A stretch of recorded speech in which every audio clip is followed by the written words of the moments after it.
Doctor Shweta Hole Patil यांचे Vaishnavi skin care and laser clinic, doctor Suryaprakash Rajesh Kothe यांचं कोठेज gastro liver care and GI endoscopy centre. नमस्कार. Solapur जनदर्पण news चॅनलच्या चर्चा तर होणारच या विशेष कार्यक्रमात आज आपण एका वेगळ्या विषयासंदर्भात चर्चा करण्यासाठी या ठिकाणी आपण आपण तिघांना बोलवलं आहे. मेन मुद्दा म्हणजे आपण ज्यावेळेला आपल्याकडचं असलेलं वस्तू त्यावेळेला आपण कोणावर विश्वास ठेवायचा म्हणजे फक्त ते बँकेकडं.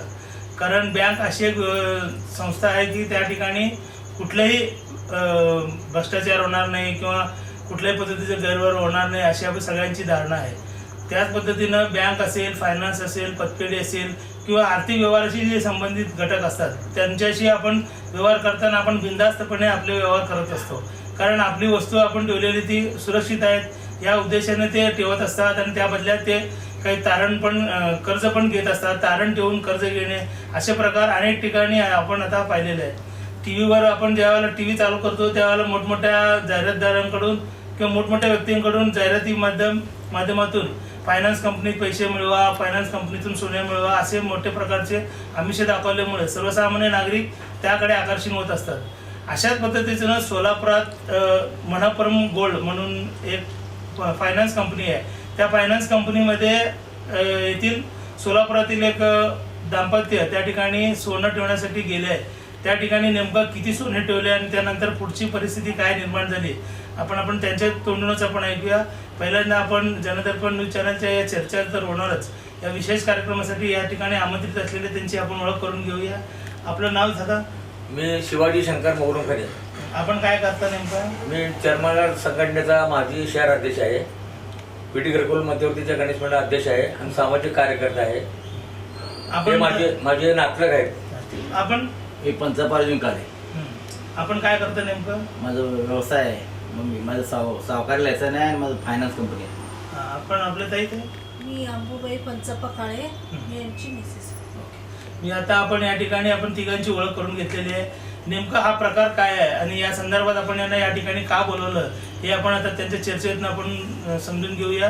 पहिल्यांदा मी पंचप्पा काळे यांना विनंती करतो की त्यांनी नेमकं आपल्याकडचं जे सोनं होतं ते नेमकं किती सोनं होतं आणि तुम्ही नेमकं कुठल्या बँकेत ठेवलं आणि नेमकं तिथली परिस्थिती काय झाली ते सांगा. मी पंचपार्जुन काळे. मी मनापुरम बँकेत 15 वर्षापासून सोनं ठेवतो आणि मग त्यांच्याशी माझे व्यवहार आहे काढायचं ठेवायचं. मी लोकांचं सोनं ठेवून घेत असल्यामुळं मला त्या बँकेची 15 वर्षापासून व्यवहार आहे. हे त्यांचे 6 ब्रँचमधले 5 ब्रँचमध्ये माझे पैसे आहेत. पैसे ठेवायचा काढायचा व्यवहार आहे, पण लक्ष्मी मार्केटमध्ये एकदा व्यवहार नाही माझं नसल्यामुळं मी त्या बँकेत 15 वर्षापासून ठेवत आहे. तर मी मला फोन आला त्यांचं कुठलं केरळवरनं आणि इथल्या ब्रँचचे मॅनेजरकडनं फोन आलं की तुमच्याकडे सोनं असेल आमच्याकडे ठेवा, आम्ही सुरक्षित ठेवतो, तुम्हाला लागेल तेवढं पैसे घ्या म्हणले. मी म्हणलो मला पैशाची गरज नाही तरी पण ठेवा म्हणलो. मी पहिला माझ्या नावाने मी 76 ठेवलो आणि वर का थोडं जास्त आहे तर मी ठेवलो आणि मला लागेल तेवढं पैसे मी घेतलो. 4 लाख म्हणजे टोटली 4 लाख हिशेब झाला. मी एकदा 2 लाख थोडे करून घेतलो. मी एकदम घेतलो नाही. मी सोनं तिथं शेप म्हणून ठेवत होतो. आताच नाही 15 वर्षापर्यंत ठेवतो. माझ्या त्यांचा विश्वास होता. पण अचानकच मी सोनं ठेवल्यावर त्यांनी कसं पैसे काढले मला माहीतच नाही. माझ्या पुढं लहान पोती केली त्यांनी. नंतर पोत्या बी त्यांच्याकडे मला पोत्या देत नव्हते त्यांनी. पोत्या बी त्यांच्याकडे तर अचानकच आम्ही पोती मागायला गेल्यावर तर अमाऊंट मोठं दिसलं आम्हाला. आमचं सही बी नव्हतं त्याच्यावर. आमचं फोटो बी नव्हतं. आमचं डुप्लिकेट फोटो होतं. फोटो काढलं होतं, डुप्लिकेट सही होतं. तर आम्ही आज वर्ष झालं मागायला. तेव्हा वर्ष झाल्यावर चालू केला. 23 पासून मागायला सोनं त्यांना. आमचं दाखवा किती खात्याला पडले पैसे दाखवा भरायला तयार. तुम्ही दाखवा, आमच्या सही दाखवा, आमच्या खात्याला पडलेलं दाखवा, कुठे बी दाखवा, मी भरायला तयार आहे. आपलं हे मुद्दा पुढे आपण घेऊच की आपण नेमकं किती सोनं त्या ठिकाणी तारण म्हणून ठेवलं. 76 तोळे ती माझ्या नावाने. यापूर्वी तुम्ही ज्या फायनान्स कंपनीकडून तुम्ही व्यवहार करत होता ते पण मनप्पुरम गोल्ड फायनान्सच कंपनी होती का? नाही, मी भरपूर फायनान्सकडनं घेतलो. मी जनता बँकेकडून घेतलो, सिद्धेश्वर बँकेकडनं घेतलो आणि ॲक्सिस बँकेकडं घेतलो, HDFC बँकेकडनं घेतलो, ICICI बँकेकडून घेतलो. मी सगळ्याकडे माझा व्यवहार आहे. आणि सगळ्याला मी टार्गेटला सोनं दिलो आतापर्यंत. त्यांना लागेल तेव्हा देतो. मी टार्गेट म्हणजे काय? टार्गेट म्हणजे काय, त्यांना जेव्हा सोन्याची गरज पडते तर आम्हाला फोन लावून बोलून घेते. मग तुम्ही ते सोनं ठेवा, सोनं ठेवा, महिना 2 महिने 5 महिने 6 महिने ठेवा, आणि त्याच्याबद्दल आम्हाला ना 10,000 20,000 रुपये दिले जात आहे आम्हाला एक मोबदला म्हणून, आणि सोनं बी शेप असते तिथं असं म्हणून आम्ही ठेवता विश्वास नाही त्यांचा. पण विश्वास ठेवल्यामुळं नंतर आमच्या पावत्या बदलून त्यांनी डुप्लिकेट साहेब करून त्यांनी व्यवहार असं. मग तुम्ही ज्या वेळेला सोनं अन्य ठिकाणाप्रमाणे त्या ठिकाणी ठेवलं त्यावेळेला तुम्हाला 76 तोळे ठेवल्यानंतर 4,80,000 मिळाले.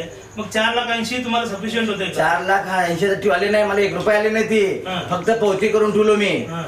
नंतर पावती करून मी सही करून तिथनं गेलो निघून. नंतर त्यांनी डुप्लिकेट सह्या मारून डुप्लिकेट फोटो लावून त्यांच्या मनाला त्याचे पैसे काढले ते. तर मी कसं पैसे घेतलो तर मी त्यांना फोन लावत होतो, मला 1 लाखाची गरज आहे. ते माझे सिद्धेश्वर बँकेत ट्रान्सफर आहेत पैसे ते. मग मला टोटली 4,80,000 रुपये सिद्धेश्वर बँकेत ट्रान्सफर आहे. मला लागेल तेव्हा मी जास्त घेतलो, पण मला तिथं काय केलं मला माहित नव्हतं. मला लागेल तेव्हा पैसे घेतलो मी. हे पैसे तुम्हाला कुठल्या बँकेतून कुठल्या शाखेतून मिळाले? मला सिद्धेश्वर बँकेतून. नाही, कुठल्या शाखेमार्फत तुम्हाला मिळाले? एसटी टाइम शाखेतून कुठं सोनं ठेवलं होतं ना, त्याला ट्रान्सफर झालेत पैसे ते मला. तिकडून तुम्हाला दर महिन्याला पैसे ट्रान्सफर झाले 50,000 25,000 लागेल तेव्हा आम्हाला. लागेल तेव्हा मी ट्रान्सफर झाले माझ्या नावाने. ज्या वेळेला तुमच्या नावाने ट्रान्सफर होत होतं त्यावेळेला रोखीने काय मिळत होते का? रोखीने मी तिथं देत नव्हते पैसे आम्हाला. ट्रान्सफर करत होते, मोठा अमाऊंट असल्यामुळे ट्रान्सफर करत होते. 1,50,000 मी ट्रान्सफर जात नव्हतो बँकेला. तिथं बँकेत सोनं शेप आहे म्हणून आम्ही जातच नव्हतो. तर आम्ही घरी बसल्या ॲप होतं त्यांचं, त्या ॲपवरून मारून मला लागेल तेवढं मी पैसे घेत होतो. तुम्हाला जेव्हा लागेल तेव्हा ते बँकेमार्फत ट्रान्सफर जाऊन तिथं पैसे एटीएम नाही तर कसं तर काढत होता. म्हणजे तुमच्या नावाने डायरेक्ट येत होते पण रोख कधी मिळाला नाही? रोख नाही मिळाला. मग आता ताईंचं म्हणणं असं आहे की त्यांनी पण काही पैसे भरले म्हणजे सोनं ठेवले, मग त्यांना पण त्यांच्या नावाने पण प्रॉब्लेम आहे. नेमकं त्यांचा प्रॉब्लेम काय? त्यांचं बी असंच आहे. त्यांच्या नावाने 36 वर काय चिल्लर सोन आहे. तर ते आम्ही त्याच्या नावाने टोटली पैसे आतापर्यंत 1,50,000 असं करून 2,36,000 उचलला, आणि ते बी खात्याला ट्रान्सफर बायकोच्या. रोख मी म्हणतो त्यांना रोख असं दाखवा म्हणतो, माझं सही दाखवा, मी भरायला तयार आहे. दाखवा तुम्ही मला, मी भरायला तयार आहे. आणि तुम्ही असंच मी रोख दिले तुम्ही तोंडी मी ऐकणार नाही. मी तोंडी ऐकून साहेब मी भोगलेलं ते. बरं एक काम सांगा, तुमचं व्यवहार सगळे एसटी स्टँड शाखेतून होत असताना तुम्हाला लक्ष्मी बँकच्या शाखेतून तुम्हाला पैसे कसं काय मिळाले? मला अजिबात पैसे आले नाही साहेब. तिथं मी सोनं ठेवलं नाही. तिथं मी सोनं ठेवलं नाही. फक्त मला एक दिवशी फोन आला, मला फोन आला, मला 10 तोळे सोनं पाहिजे म्हणून मला बोलून घेतले. मी आता बँकेत गेलो. बँकेत जाऊन मॅडम म्हणलं मी 10 तोळे सोनं नाही मॅडम घ्या म्हणलं. नको सोनं म्हणलो मी. गेल्या त्याच पावल्याने मी रिटर्न आलो. खाली बसलो, अजून अंगावर घातलो. मी 10 तोळे होते, 4 अंगठ्या, माझं लॉकेट एक छोटंसं 10 तोळे होतं. मी परत आलो. परत येऊन मी घरी आलो. त्याचा फायदा घेऊन मला एक दिवशी पोलीस आले माझ्या घरी. म्हणलं तुम्ही असं एक्सिडेंटला सोनं, मी म्हणलं ठेवलं नाही साहेब सोनं म्हणलो. ठेवलं नाही म्हणजे प्रूफ आहे की म्हणलं. काय म्हणलं त्याच्याकडे रेकॉर्डिंग आहे. कसलं रेकॉर्डिंग आहे? असं जर साहेब म्हणलो बँक रेकॉर्डिंग चालत नाही म्हणलो, तुमच्या मोबाईलवरनी रेकॉर्डिंग चालत नाही म्हणलो. बँकेतलं काय रेकॉर्ड आहे ते दाखवा मला. बँकेतलं रेकॉर्डिंग दाखवा आणि मी ठेवलेलं पावती दाखवा.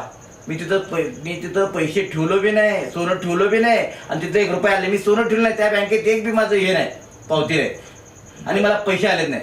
असं दोन्ही मिळून ताईचं आणि तुमचं मिळून जवळजवळ 113 तोळाचं तुमचं गोंधळ चालू आहे. मग या संदर्भात तुम्ही काय पुढचं प्रोसेस केलं? मी आयुक्त साहेबाला भेटलो 4 वेळा. मी माझी बायको, माझे काका येते, हे माझे काका येते. तर आम्ही 4 वेळा भेटलो त्यांना.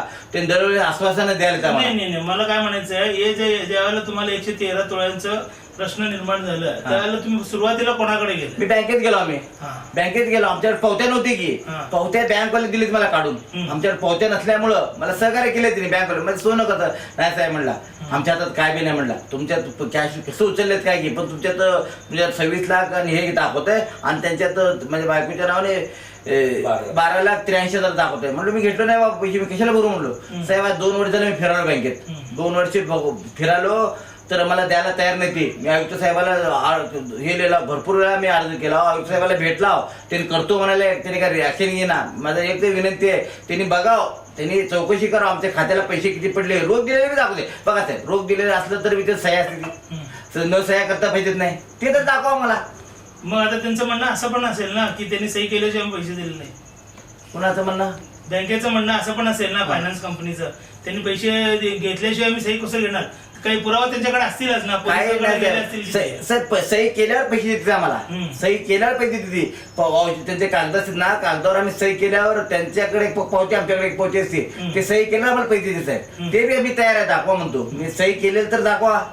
मी तिथे बँकेला आलं तर दाखवा, ते दाखवायला तयार नसेल. मला एक छोटं सांगा, तुम्ही पौजर चौडीचं ते पोलीस स्टेशन अद्याप येत असताना त्या ठिकाणी तक्रार करण्याची पोलीस आयुक्ताकडे तुम्ही तक्रार का केली? तिथं घ्यायला तयार नाही साहेब. तिथं मला यापूर्वी मी तिथे गेला ते म्हणलं आम्ही घेत नाही केस म्हणला साहेब की मी 10 महिने जेल बघू साहेब. का विशेष असं दोघांनी? आणि ते कसं झालंय, लक्ष्मी मार्केटला त्यांची ब्रँच आहे, तिथं इथं मॅनेजर होते, तिथं बदली झाले मॅडम. तिथं ते मॅडम फ्रॉड केली 3 कोटीचं. ते कसं फ्रॉड केली तर तिने 81 जणांच्या नावाने पैसे टाकले आणि 81 ते माझं तिथं खातं नाही साहेब, माझं खातं नाही, माझ्या खातं नाही तर मला पैशाचा संबंधच येत नाही. फक्त तिने मला रोख 35 लाख रुपये दिली म्हणते, रोख 35 लाख. आणि त्याला प्रूफ म्हणजे काय, मला तिथं बँकेत एकदा बोलून घेतली ना ते प्रूफ म्हणा, रेकॉर्डिंग. मी सोनं ठेवलेलं प्रूफ नाही साहेब, फक्त जाऊन आलेलं ते प्रूफ. मग आता तुम्ही तिथं त्या ठिकाणी शाखेमध्ये काम म्हणजे तुमचं नाव नाही काय नाही तरी सुद्धा त्यांनी 35 लाख दिलं, म्हणजे पोलिसांसमोर तुम्ही सांगू शकला असं ना साहेब. मी रात्री 10 पर्यंत म्हणलं साहेब मी घेतलोच नाही, तुम्ही कसं गुन्हा करतो माझ्यावर, नाही आम्हाला कसं बी येत आहे. त्यांनी साहेब दंडसही करून माझ्यावर अन्याय केले ते. तर साहेब 10 वाजेपर्यंत त्यांना फोन लावत होतो, 10 वाजेपर्यंत त्यांना फोन त्यांनी मला बसवले. म्हटलं 10 वाजता त्यांनी माझ्यावर गुन्हा नोंद केले. ते तुम्हाला सांगायचं नाही साहेब, ऑन कॅमेरा मला सांगता येणार नाही, पण 10 वाजेपर्यंत साहेब मी घेतलोच नाही ते गुन्हा. साहेब चार्जशीटमध्ये काय लिहायचं माहिती का, 1 किलो सोनं ठेवलंय, पंचापार्जून केले. खाली चार्जशीट काय लिहायचं, मी सोनं ठेवलं नाही, सोनं मी ठेवलाच नाही. सोनं साहेब वरच्या चार्जशीटला म्हणते सोनं ठेवलंय, खाली सोनं ठेवलं नाही. आणि पैसे आले नाही, कुठले दाखवले साहेब माहिती आहे का पैसे. मी त्या मॅडमशी माझा व्यवहार आहे, मी सावकार असल्यामुळे मी त्या मॅडमशी व्यवहार आहे माझा 10 वर्षापासून. त्याला देणं घेणं व्यवहार आहे, त्याच्याबद्दल मला व्याज देत होतं मला 10 वर्षापासून साहेब. ते दाखवले नाही, ती फक्त ह्या केसला किती लागतं तेवढं दाखवले. किती इंटरेस्ट कधी पाहिजे ना ते इंटरेस्ट दाखवले साहेब, खोटे ते इंटरेस्ट दाखवले ते. पण तिथे वैयक्तिक खात्यात आणले साहेब पैसे, बँकेतून यायला पाहिजेत. बघा मी फ्रॉड होण्यासाठी बँके वैयक्तिक व्यवहार, माणूस आहे म्हणजे व्यवहार होणार साहेब. तुम्ही कोण बी राहते, तुम्ही राहू दे मी राहू दे, व्यवहार होणार, येणं जाणं पैसे जाणार. पण व्यवहार काय बँकेचे आहे, फ्रॉड काय बँकेचे आहे. बँकेत मला पैसे आला पाहिजे. पैसे आले तर बघा मी ते बी ग्राह्य धरतो, म्हणजे 1 रुपये बँकेत आणलं साहेब. मी खास सोनं ठेवलं आलंच नाही, ते दाखवलेच काय चार्जेस साहेब माहिती आहे का. जे तिथे व्यवहार झाले बघा साहेब, ते किती लागते तेवढंच पहिल्यापासून व्यवहार घेतले साहेब, असं नाही. मग आता तुमची हे तक्रार इथं निस्तारला नसल्यामुळं, तुम्ही पौजर चौडीमध्ये निस्तारला नसल्यामुळे पोलीस आयुक्ताकडे तुम्ही तक्रार दाखल केली, मग तिथं नेमकं काय प्रकार? आम्ही आयुक्त साहेबाला भेटायला साहेब, मी माझी बायको काका म्हणजे सगळं फॅमिली भेटतो साहेब. त्यांनी मी बघू चौकशी करू हे चालू आहे साहेब. आणि एकदा तर खंडागळे साहेबाला बोलवून त्यांना म्हणले गुन्हा नोंद करा म्हणले साहेब आमच्या पुढं. त्यांनी विचारले खंडागळे साहेबाला, साहेब म्हणलं हिचं काय नेमकं कारण आहे म्हणलं. तिने म्हणला साहेब म्हणला हिने पैसे उचललेत. कसं उचललेत रोख त्याला कॅम्प्युटरला काय असेल का साहेब, कॅम्प्युटरमध्ये काय नाही म्हणून. कॅम्प्युटरमध्ये साहेब व्यवहार आहे, बँक आहे ते व्यवहार, कॅम्प्युटर तर लेखी तर होते साहेब.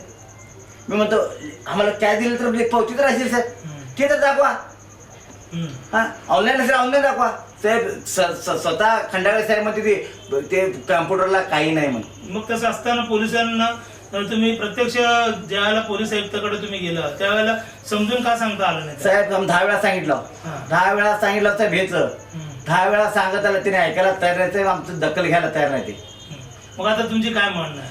बघा साहेब मला दाखवायला पाहिजे, माझ्या खात्याला पैसे पडले दाखवायला पाहिजे. ऑनलाईन राहू दे, त्या कॅश सही असेल दाखवा, कॅश राहू दे दाखवू साहेब, मी भरायला तयार आहे पैसे. मग आता तुम्ही ज्यावेळेला बँकेत गेला असेल, तिथं चर्चा झाली असेल, पैसे काढत असताना तेवढा वेळ लागला असेल, मग तिथलं सीसीटीव्ही मध्ये तुमचं काय रेकॉर्डिंग झालं नाही? काही नाही साहेब, रेकॉर्डिंग नाही साहेब तिथं. मी म्हणतोय साहेब ते तर दाखवा म्हणतो, मी किती वेळ आलो ते दाखवा म्हणतो.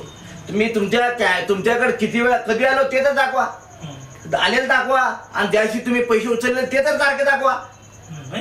ज्या तुम्ही कॅश आउट घेतला असेल काउंटर मध्ये पैसे घेताना काढताना ते सगळं अमाऊंट दिसत असतेच, मग ते तुमच्याकडे पुरावा म्हणून दाखवलं नाही का? त्यांनी काय दाखवलं तयार नाही साहेब. अकाउंट साहेब स्वतः खंडागळे साहेब अधिकारी साहेब त्यांना आयुक्त साहेबांनी विचारले त्यांच्याकडचं काय बाबा ते तर प्रूफ दाखवा. त्यांनी म्हणते साहेब कॅम्प्युटरला काही नाही. त्यांनी म्हणले केस त्याच्यावर गुन्हा नोंदव तेव्हा तर बिल की म्हणले, तर साहेब गुन्हा नोंद करायला तयार नाही तिथे. म्हणजे नेमकं तुम्हाला याचा काय संशय वाटतंय? संशय काय साहेब, सगळं मिलीत बघत आहे साहेब. अहो साहेब जिथं पैसे ठेवलं नाही, मी सोनं ठेवलं नाही, पैसे माझ्या खात्याला आले नाही, रोख पैसे दिले, मग मी 10 महिने जेल काढलं साहेब. आणि ह्याच्यापेक्षा मोठा घोटाळा काय साहेब या जगात साहेब, काय घोटाळा आहे. आणि इंग्रजापेक्षा जास्त झाले साहेब. आता ताई तुम्हाला एक छोटंसं विचारायचं आहे, तुमच्याकडं आता जवळपास 36 तोळे 500 ग्रामचं काहीतरी तुमच्याकडं असलेलं सोनं तुम्ही बँकेत ठेवला. मग तुम्ही ज्यावेळेला तुम्हाला अशी तक्रार तुम्हाला जाणवली त्यावेळेला तुम्ही तिथं लागलीच ऍक्शन घेतलंय का नंतर तुम्ही काय निर्णय कसे घेतले? आम्ही गेलतो सोडवाला, पण त्यांनी दिले नाहीत अजिबात सोनं. मग आता तुम्ही वारंवार आता पोलीस आयुक्तांकडे चाललो, तिथं तुम्ही आपली म्हणणं मांडताय, मग पोलीस आयुक्त किंवा संबंधित अधिकारी तुम्हाला काय आश्वासन देत आहेत? कोण रिस्पॉन्सच देईल. आम्ही तेच म्हणतो, तुम्ही बँकच्या मेन मॅनेजरला बोलवा, आम्हाला पण बोलवा आणि काय आहे ते समोरासमोर करा. आम्ही काय चोरी लबाडी केले नाही, आमचं सोनं आहे. आणि त्या मेन मॅनेजरला बोलवा, आम्हाला पण बोलवा, काय आहे ते आपण मिटवू म्हणलं तर अजिबात तयारच नाही कुठल्याही म्हणजे गोष्टी. यात पण तुम्हाला संशय वाटायला लागलाय पोलीस?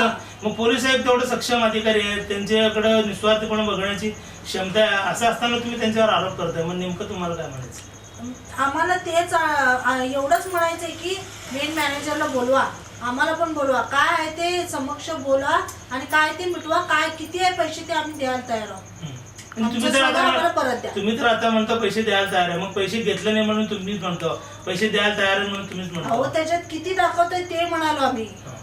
त्यांनी काही म्हणतील, त्याच्यात काय केलं माहिती आहे, एक तर फक्त माझं नाव आहे पूर्ण आणि फोटो दुसऱ्यांचं, सही दुसऱ्यांचं असं केलं. आम्ही काय म्हणतो, तुम्ही सगळं चौकशी करा, काय आहे ते तुम्ही किती आम्हाला. पैसे घेतले ते सांगा. तुम्ही पैसे किती घेतले ते सांगा. तुम्ही ज्याला म्हणजे सोनं तुम्ही तारण ठेवलं त्यावेळेला तुम्हाला पैसे तुम्हाला किती मिळाले तिथून? किती 2,36,000 आले मी काढतो तिथं. ते सांगा. 2,36,000 तुम्ही घेतला आणि त्याच्यावरती आता नाही तुमच्या घेतलं. तिथे ज्यावेळेला पैसे भरायला गेल्यानंतर तुम्हाला 12 लाखाच्या वरचं ते अमाऊंट ते बोगस आहे. त्याबद्दल ते तुमची बोगस आहे. तक्रार सुरू झालेली आहे. बरं, मला एक म्हणायचं आहे की काका तुम्ही मंगरुम काका या ठिकाणी या दोघांची तुम्ही साथ घ्या, म्हणजे आपले नातेवाईक आहेत म्हणून नातेवाईक आहेत, आपले समाजाचे आहेत, आमचे संचारमकार समाजाचे. पुढे तुम्ही आता हे घेताय. मग नेमकं काल तुम्ही पत्रकार परिषद घेतला, त्यामधून तुम्हाला काय निष्कर्ष मिळाले की जेणेकरून संघर्ष हे असंच होणार आहे का, तुम्ही यापुढे काय नेमकं निर्णय? बघा सर, हे माझे पाहुणे आहेत, नातलग आहेत, पण यांची केस झाली ते 2022 झाली. हे माझ्याकडे नाहीत, आमचे दुसरे ते समाजाकडे ते गेले होते आणि ते माझ्याकडे आले नाहीत. त्यांचे संपर्क तिकडे पूर्वेकडं, आम्ही राहतो इकडं उत्तरकडं सर. मग ते आमचे वकील आहेत, वकील घेऊन आले, मामा फोडाले मामा हे आमच्या लय अन्याय झालेले, जेल भोगले, यांच्या सोनं एकशे तेरा तेवढं प्लीज तुमचं, तुम्ही पोलीस कमिटीवर शांतता समिती सदस्य आहे, माजी नगरसेवक आहे, यांचं जरा काम करा म्हणलं तर पाहुणे आपले नाव घेतले. म्हणून मी इंटरेस्ट घेतलो, पोलीस आयुक्तावर घेऊन गेलो सर, टायपिंग केलं 27/6/25 गेलो आम्ही, यांची फॅमिली सगळे घेऊन गेलो. 25 साहेब हे असं झालेलं आहे, पूर्वी तक्रार होती एफसीला, पूर्वीचे तपास अधिकारी आणि पूर्वी आमच्या फायनान्सचे अधिकारी वरिष्ठ हे संघांमताने केस फाईल केलेत. तर आता तुम्ही काय करा साहेब, हे केस उघडा आणि वरच्या लेवलला तपास करा म्हणून आम्ही साहेबाला विनंती केलो. ठीक आहे म्हणले, पाठवून दिले पेप्सीला, पुढक केले. मग ते पेप्सीला गेल्यानंतर ते एफसीकडे कुणाकडे गेले, एपीआय खंडाकडे गेले. त्यांनी फोन आम्ही गेलो तिथं, त्यांनी म्हणले असं आहे. तर सगळं यांच्यावर अन्याय झालेलं सगळं आम्ही उशी देऊन टाकलो त्यांना चार्जशीट. कसं यांच्यावर अन्याय झाला, कसं यांच्यावर म्हणजे यांनी किती काढले तर एक 4 लाख, एक 3 लाख काढले तर 26 लाख आणि 12 लाख यांच्या सह्या, यांच्या फोटो, यांची सही नाही तिथं. सर तिथं कसं आहे माझा का फायनान्सला 2 लाख रुपये असेल तर रोख देतात आणि सही घेतात, OTP येते नंबर असं आहे. आणि 2 लाखाच्या वरती असेल तर बँकेत त्यांचे सिद्धेश्वर बँकेत खात्यात त्याच्यात पैसे जमा करतात OTP वगैरे होऊन. आणि जर आपण त्याच्यावर जर यांना जास्त रक्कम पाहिजे तर अजून ती पहिली जुनी पावती त्यांनी घेतात फायनान्सवाली. मग नवीन पावती 10 एक्स्ट्रा पाहिजे तर 10 लाख आणि अधिक 7 लाख, यांची 4 लाख अंगावरती 14 लाखाच्या पावती सर. जुनी पावती तिने काढून घेत 14 लाख तिने पावती, मग ते खात्यात सिद्धेश्वर बँकेच्या खात्यात अशी सिस्टीम आहे सर ते. तर त्यांनी यांच्या परस्पर त्यांनी खेळ केले सर फायनान्सचे अधिकारी. ती लक्ष्मी मार्केटला हुंडेकरी म्हणून आहे ती मॅडम वैशाली हुंडेकरी, तिने तिथं होती. यांचा संबंध पहिल्यापासून देणं घेणं आहे, यांचा मोठा व्यवहार आहे, यांचे फायनान्स आहे, यांचं सोनं गाव ठेवतं, लोकांचं सोनं यांच्याकडे येते, यांचा धंदा यांच्याकडे लायसन आहे. ती वैशाली हुंडेकरी मॅनेजर तिथं होती स्टँडला, तिची बदली लक्ष्मी मार्केटला झाली. लक्ष्मी मार्केट झाल्यानंतर तिने काय केली, आणि यांच्या अजून एक पुष्कळ व्यवहार आहे यांच्या लोकांचं. मोठमोठे लोक आहेत मारवाडी समाजाचे, त्यांनी बी छोटे 3-3 किलो सोनं स्टॉकसाठी ते त्यांना 10-20 KG मध्ये त्यांना कमिशन त्यांच्या त्यांना व्यवहारते पण ठेवलेत. तर यांच्या ते लक्ष्मी वैशाली हुंडेकरी तिच्या मनात काय आलं, काळ एक प्रकारचं ह्यांचे सोनं आहे. मग तिने काय केली, त्यांच्या 81 लोकांच्या नावानं पैसे ट्रान्सफर केली. परत तिचा नवरा आहे पती, तिच्या नावानं 70 लाख जमा केली. परत तिचं ते त्याच्यात काम करणारं ते माळी म्हणून आहे, वंचित माळी, त्याच्या खात्यात 40 लाख जमा केली. हे सगळं ऑनलाईन आहे, जमा आहे, खाता मी पुरावा दिलो API खंडाळ्याला ह्यांच्या. आणि ते जमा करून ह्यांना रोख 35 लाख दिला लक्ष्मी मार्केटमध्ये म्हणून ह्यांना गुंतवले. कोण गुंतवले सर, पहिले जे पोलीस आणि फायनान्सचे हे संगनमत करून यांना गुंतवले, बळीचा बकरा केली. मी सगळं माझा अभ्यास केलोय, मी सगळं पूर्ण अभ्यास करूनच बोलतोय, मी कायदेशीर बोलतोय. मी पहिले जे पोलीस मला नाव माहित नाही, तिथं तर त्या ह्याच्यावर आहे, चार्जशीटवर आहे. हम्म. पण आम्ही त्यांना सोडणार नाही सर, हम्म. नाही सोडणार. आम्ही सांबार आहे नावचा, सोडणार नाही त्यांना आम्ही. आम्हाला न्याय मिळाला आम्ही त्यांना सोडणार नाही. हे त्याला आतमध्ये घातले 10 महिने, हे बाहेर आले. माझ्याकडे आल्यानंतर मी सगळा अभ्यास करूनच बोलतोय मी. साहेबाला एकच म्हणलं, साहेब हे फार घोटाळा आहे, तुम्ही इंटरेस्ट करा, इंटरेस्ट द्या. ते त्याला करायला सांगितलं येते यायला खंडाकडे. म्हणलं हे बघा तुम्ही आत्ता राहा म्हणलं, माझं 40 वर्ष पोलीस खात्यात सदस्य आहे म्हणलं, तुम्हाला माहिती होतोय म्हणलं, त्यांना गुन्हा दाखल करा. हे फ्रॉड आहे. पूर्वीचे म्हणजे दिले टायपिंगमध्ये पूर्वीच्या पोलिसांचे करून बघा म्हणलं कमी धंदा. हे 27 हे बघा माझं 23/2/26 अर्ज आहे अंबोबाई पंचोबा काळे यांच्या नावानं 23/2 खालच्या. का म्हणलं पूर्वीचे पोलीस कोण आहेत बघा, आणि ते फायनान्सचे अधिकारी दिले नावं तिथं, यांच्यावर गुन्हा दाखल करा म्हणलं मी शिरा. आणि न्याय द्यायचं सोनं द्या म्हणलं. अहो पैसे घेतला नाही 35 लोक. आज तुम्ही मला, आज मीच म्हणतो म्हणलं, तुम्ही मला 20 लाख दिलं, मला आज घाटा का म्हणलं, चालता का आरोप म्हणलं कमिशनरला. मग कमिशनर त्याला बोलून घेतले, आमच्या आमने सामने करा. तो खंडावळे आला तिथं. आल्यानंतर म्हणल्यानंतर काय झालं चौकशीत काही बी नाही तिथं. इस्टेट बँके सारख्यात काही नाही, रजिस्टर नाही, काय नाही, काय नाही. मग साहेबांनी म्हणले रजिस्टर नाही म्हणजे तुमची बदली झाल्यानंतर पोलीस स्टेशन बंद पडताय का म्हणजे, बंद पडतंय का, असं तो पडत नाही. असंच उभारलं नाही. कोण एपीआय खंडाकडे. मग मी म्हणलं साहेब गुन्हा दाखल करा म्हणलं. मग तिने स्वतः साहेब म्हणले काय बी नाही ना रेकॉर्ड 26/12चा नाही ना 26/12 गुन्हा दाखल करा म्हणले. अजून गुन्हा दाखल करायला तयार नाही. का हे पूर्वीचे पोलीस अधिकारी यांना फोन येत आहे, फायनान्सचा फोन येत यांना, म्हणून हे चाललंय खेळ. मग आता तुम्ही सीपी साहेबांना समजून सांगू शकला, सांगितलं की आता जातो सोमवारी, आता जातो सोमवारी अजून हेच सांगतोय मी. आता जे बोलतोय ते सांगतोय मी. पूर्वीचे पोलीस अधिकारी फोन होते, कारण पोट भरले त्यांचं, लय भरले, अति भरले, अति. भविष्यात न भूतो ना भविष्य असं पोट भरले त्यांचं. किती ते बिहाने बहीण भाऊ त्यांना व्याज घातल्या 10 महिने यांच्याबरोबर. त्यांचं 3 किलो सोनं आहे. ते सुद्धा आलते मला दुकानात रडत आलत्या. काका म्हणले 3 किलो सोन्यामध्ये आम्हाला येण्याकडे आज घातले म्हणले. का संबंध? हे बघा 1000ची पोत आहे त्यांची. 1000ची आज मला दिले तिने कॉम्प्युटरला मोबाईल 1000 पोहोचले. 2 किलोला 1000 पोहोचते बघा. हे बघा 1000 पोहोचते, 1000 पोहोचते, 1000. 2 किलो सोनं ठेवले स्टॉकेटला 1000 पोहोचते. तिने रडल्यास हे स्टॉकेट आहे. म्हणजे असे प्रकार मोठ्या प्रमाणात झाला असं तुमचं भरपूर आहे. अजून 106 1 तोळे 1 किलो 6 तोळ्याचे अजून पाहिजे लोक. आता सर मला एकच काम तुम्ही हे सगळं प्रकार होत असताना मग तुम्ही सीआयडी चौकशी मागा, मुख्यमंत्र्याला पाठवले, मुख्यमंत्र्याला पाठवले, तारीख सांगा. मुख्यमंत्री महासचिवांवर CID करा म्हणले. कारण का यांच्या नुसतं राहिला नाही आमचा. पेप्सीच्या याच्यावर 2दा झाले. अहो तो खंडाळा आमचे भोगस सही घेतलाय आता त्याच्यावर सही करून भोगस सही काका पुढे असताना सही घेतलं, पुढे असताना का सही घेतलं? म्हणला एक सही करा, एक राहिले म्हणले मला. आम्ही असंच बोलत बसलो, याच्यावर सही करा म्हणले. आणि सही करून पळून गेला 8 दिवस. आलंच नाही. ट्रेनिंग दिल्लीला मला खंडाकडे. ते सगळ्याला सगळं म्हणलं, सगळ्या एफसीला म्हणलं आमचे फसून सही घेतल्या, फसून सही घेतल्या म्हणलं तिथं. मग तुम्ही लागली दुसऱ्या दिवशी 8 दिवस आलत नाही. 8 दिवस तोपर्यंत आम्ही बघा सर, तोपर्यंत आम्ही काय केलं माहिती का, हे अर्ज दिलं. तुम्ही गेला नाही निघून दिलेल्या ट्रेनिंगला 17/10 अर्ज दिलं. आमच्या फसवणूक करून सही घेतला म्हणून. मग हे अर्ज दिले त्यांच्या नावानं, अंबोबाईच्या नावानं 2 अर्ज दिले. पंचोबाच्या नावानं, त्यांच्या नावानं. आम्हाला बोलले यांची सही घेतला फसून आम्हाला.